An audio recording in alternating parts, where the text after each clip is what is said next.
చట్టం ముందు అందరూ సమానమే. రాజ్యాంగం ప్రకారం నేరం చేసిన వాడు ఎప్పుడైనా జైల్లో ఇచ్చే చిప్పకూడు, పప్పుచారు తినాల్సిందే అనేది సామాన్యుల నమ్మకం. కానీ వైసీపీ ఎమ్మెల్సీ అనంతబాబు ఉదంతం చూశాక జైలు శిక్షల్లో కూడా క్లాస్ డిఫరెన్స్ ఉంటుందని సామాన్య జనం ముక్కున వేలేసుకుంటున్నారు. తన వద్ద డ్రైవర్గా పనిచేసిన సుబ్రహ్మణ్యంను అత్యంత దారుణంగా హత్య చేసి శవాన్ని స్వయంగా కారులోనే డోర్ డెలివరీ చేసిన కేసులో ఈయన ప్రస్తుతం రాజమండ్రి సెంట్రల్ జైల్లో రిమాండ్ ఖైదీగా ఉన్నారు.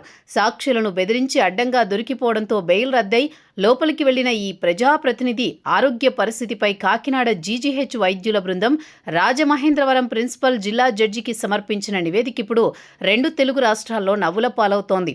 వైద్యుల నివేదికలోని సిఫార్సులు చూస్తుంటే జైలు నిబంధనల పుస్తకాన్ని పక్కన పెట్టి ఏదైనా లగ్జరీ రిసార్ట్ మెనూ కార్డును కాపీ కొట్టారా అనే అనుమానం కలగక మానదు. పాపం జైల్లో ఉన్న అనంతబాబుకి రోజు 2400 నుంచి 2500 గ్రాముల హై క్యాలరీ ఫుడ్ పెట్టాలట. అందులోనూ ఖచ్చితంగా 80 గ్రాముల హై ప్రోటీన్ డైట్, గుడ్లు, చికెన్, డ్రై ఫ్రూట్స్ అందించాలట. అందరితో ఆగకుండా జైలు గది నేలపై పడుకుంటే ఒంటికి నొప్పులొస్తాయేమో అని పరుపు, మెడ నొప్పులు రాకుండా స్పెషల్ సర్వైకల్ దిండు సమకూర్చాలని వైద్యులు కోర్టుకు గట్టిగా సిఫార్సు చేశారు.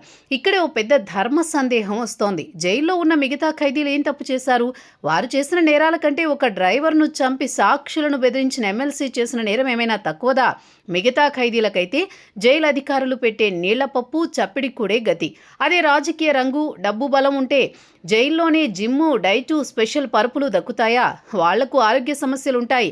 ఇంకా చెప్పాలంటే అనంతబాబు కంటే వారికే ఎక్కువ ఉంటాయి. అందుకే వారికి కూడా వైద్య పరీక్షలు చేయించి జైల్లో ఉన్న దొంగలు, జేబు దొంగలు, మిగతా రిమాండ్ ఖైదీలందరికీ కూడా రోజుకు 2500 క్యాలరీల ఫుడ్, బాడీ బిల్డింగ్కు పనికొచ్చే 80 గ్రాముల ప్రోటీన్ డైట్ ఆర్డర్ చేయాలన్న సెటైర్లు వినిపిస్తున్నాయి. సాధారణంగా నిరుపేద ఖైదీలకు జైల్లో జ్వరం వస్తే పారాసిటమాల్ టాబ్లెట్ వేసి చేతులు దులుపుకునే ప్రభుత్వ వైద్య వ్యవస్థ. ఇలాంటి పవర్ఫుల్ పొలిటీషియన్స్ విషయానికి వచ్చేసరికి ఇంతటి ఉదారత, శ్రద్ధ చూపిస్తూ ఉంటారు. ఒక ప్రాణాన్ని తీసిన నిందితుడికి జైల్లో ఇలా రాజమర్యాదలు చేయడానికి వైద్యుల బృందం సిఫార్సులు చేయడం విచిత్రమే, మన దగ్గర సాధ్యమే.